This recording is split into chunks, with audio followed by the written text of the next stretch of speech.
Donc au final, on l'a fait. Merde, je l'ai cassé, putain.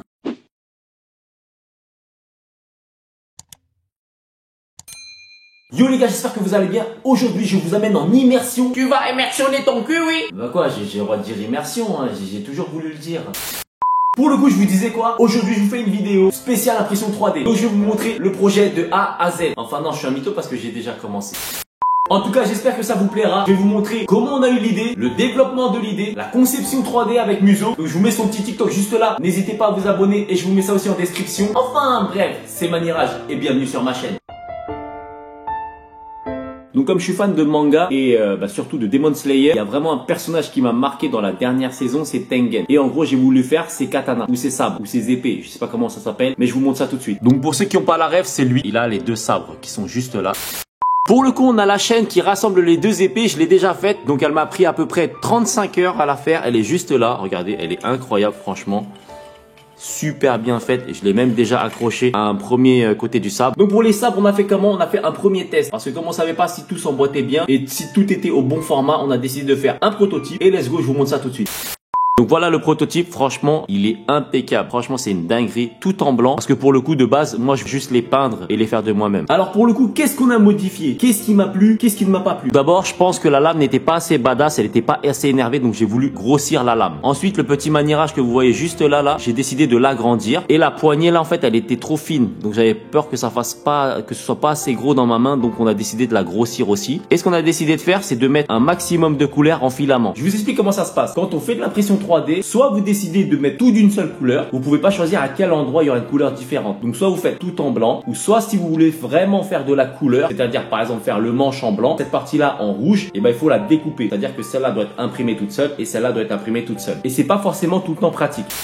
Donc la lame on a fait comment? Parce que la lame elle est de 3 couleurs et en fait emboîter ou coller la lame ça aurait fait moche. Donc j'ai décidé de faire juste des rainures pour savoir où est-ce que je dois colorier, mais la faire en une seule partie en blanc. Ensuite cette partie là, la garde-manche ou je sais pas comment ça s'appelle, on a décidé de tester de le faire en 3 couleurs. Et au final Muso nous l'a décomposé comme ça. Donc en fait je l'ai fait en 4 parties. J'ai dû imprimer ces deux parties là toutes seules, puis celle-là, puis celle-là. Et en plus ça s'emboîte. Ce qui donne à peu près ça, ce que je trouve ça franchement au top.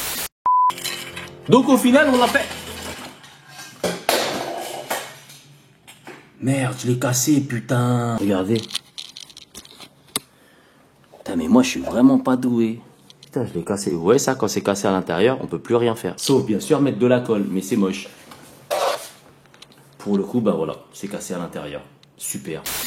Bon, trêve de bavardage, maintenant je vous montre comment on fait. Donc la Muso m'a envoyé toutes les parties pour faire le katana. Et j'en ai un petit peu ici. Bien sûr, si tu fais de l'impression 3D et que tu es intéressé par le fichier, n'hésite pas à le télécharger. Je vous mets ça dans la description. On va ouvrir le logiciel Cura qui est juste là. Donc le logiciel il se présente comme ça. Et là c'est donc la représentation de mon imprimante qui est juste comme ça. Et ce qui va se passer, c'est qu'on va prendre chaque fichier. Par exemple, on va prendre la lame. Donc on va la mettre dans le logiciel. Donc elle est juste là. Tant qu'elle est jaune, ça veut dire qu'elle rentre dans le cadre. Et dès qu'elle n'est plus jaune, elle ne rentre plus dans le cadre. Donc je vous donne un exemple, par exemple là je peux l'agrandir, donc on va l'agrandir. Ouais, dès que ça sort, donc dès que ça devient gris c'est mort. Là quand c'est en jaune ça veut dire que c'est bon, ça rentre dans l'imprimante. Donc moi j'avais décidé de la faire en 124%, donc le plus grand possible c'est 124%. Voilà, ça représente ça. Et derrière je vous explique, donc on a différents réglages, hein. Je vais pas tout vous expliquer, je vous explique juste les plus importants réglages, c'est les supports. Donc les supports ça sert à quoi? C'est parce que là par exemple là il y a du vide, donc l'imprimante elle va imprimer comme ça en montant. Donc là on est d'accord que si elle monte comme ça, et ben elle va monter dans le vide ici, donc forcément ce morceau là va tomber. Donc on est obligé de mettre des petits supports ici qui fait que l'imprimante va monter, et même ici. Et ensuite vu que là c'est tout petit, et ben on va mettre une surface un peu plus grande pour que la lame elle tombe pas. Donc là ça réfléchit, ça nous dit ça va mettre combien de temps pour l'impression 3D. Donc là vous pouvez voir ça fait à peu près 18h48 d'impression. Donc là on met aperçu, comme ça vous allez voir un petit peu ce que ça donne. Tout ce qui est en bleu rajouté, c'est tous les supports qui vont être rajoutés pour que l'impression tienne droit, qu'elle ne tombe pas.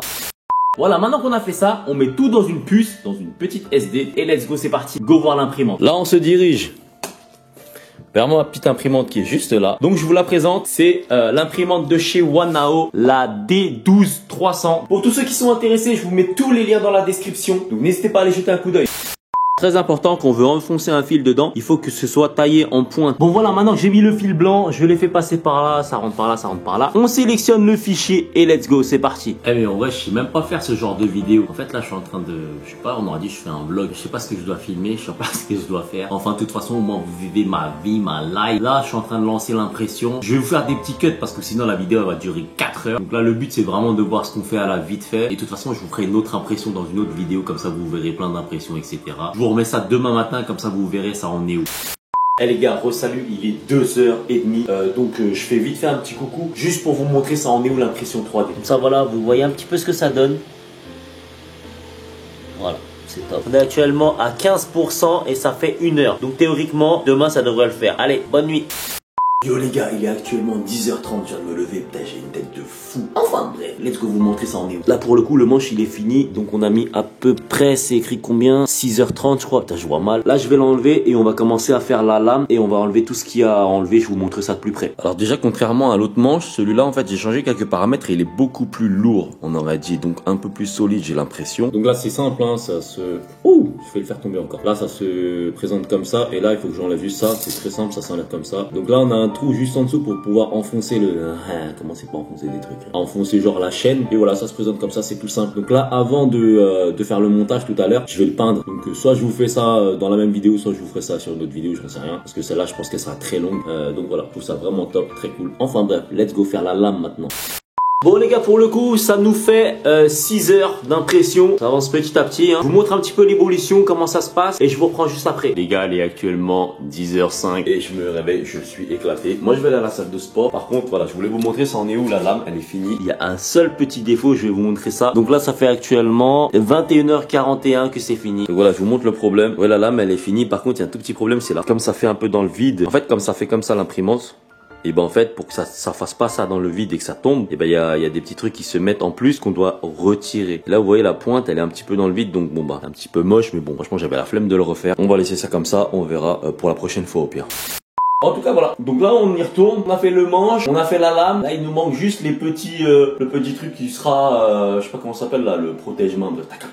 Après on se fait l'emboîtage, et dès qu'on a fait l'emboîtage, ce sera fini. Après si vous voulez une vidéo où je vous fais la peinture et tout, dites-le moi en commentaire, comme ça je vous ferai une vidéo peinture, comme ça je vous le peins entièrement. Les gars, actuellement pour le coup on est en train de faire cette partie là, donc je suis en train de faire la partie rouge. Celle là je l'avais déjà faite parce que j'avais déjà fait un katana entre temps, et là comme il y en a besoin de 2, là je suis en train de refaire cette partie. Je vais pas vous montrer un par un l'impression etc, parce que ça va perdre du temps et franchement il n'y a aucun intérêt je trouve, parce que en fait il faudrait faire un truc de laps de temps là, je sais pas quoi là, le truc accéléré pour qu'on voit un petit peu, et ça j'ai la flemme de faire et surtout je sais pas le faire. Mais en tout cas je vous montre tout, dès que ça c'est fini on fera l'emboîtage ensemble, l'emboîtage des 2 épées et de la chaîne. Bon voilà les gars, après 1 heure d'impression, on a fini la première partie rouge qui est juste là. Alors attendez, je vais vous faire un petit... Voilà, la partie rouge franchement elle est top. Donc comment ça s'enlève? C'est simple en fait, on doit enlever ça, mais ça c'est chaud pour l'instant. Et en fait juste en le manipulant comme ça là, en le pliant, en fait il va s'enlever automatiquement. Ou sinon après vous avez une râpe, vous faites ça et puis voilà. Donc pour le coup on va faire le deuxième et on se dit à tout à l'heure. Je vous montre les gars, c'est vraiment simple à enlever. Donc on a juste à retirer. Faut pas trop faire fort non plus pour pas casser le truc. Des fois c'est un petit peu plus collé. Donc on fait un petit peu partout, hop, voilà. Donc ça représente ça, ça s'enlève comme ça. Après on a quelques petites imperfections, on a juste les enlever avec une petite pince, mais sinon voilà, c'est très très simple à enlever. Voilà pour le coup, le deuxième est enfin finalisé, donc pareil, à peu près de 50 minutes. Donc let's go, c'est parti pour faire la partie qui est verte, juste là. Donc j'ai ramené le fil, let's go. Les gars, il est actuellement 2h20 et on a enfin fini la dernière pièce qui a mis 2 heures. Pour le coup, je vous fais l'assemblage, par contre je vais aller dormir et je vous fais ça demain matin. Peace.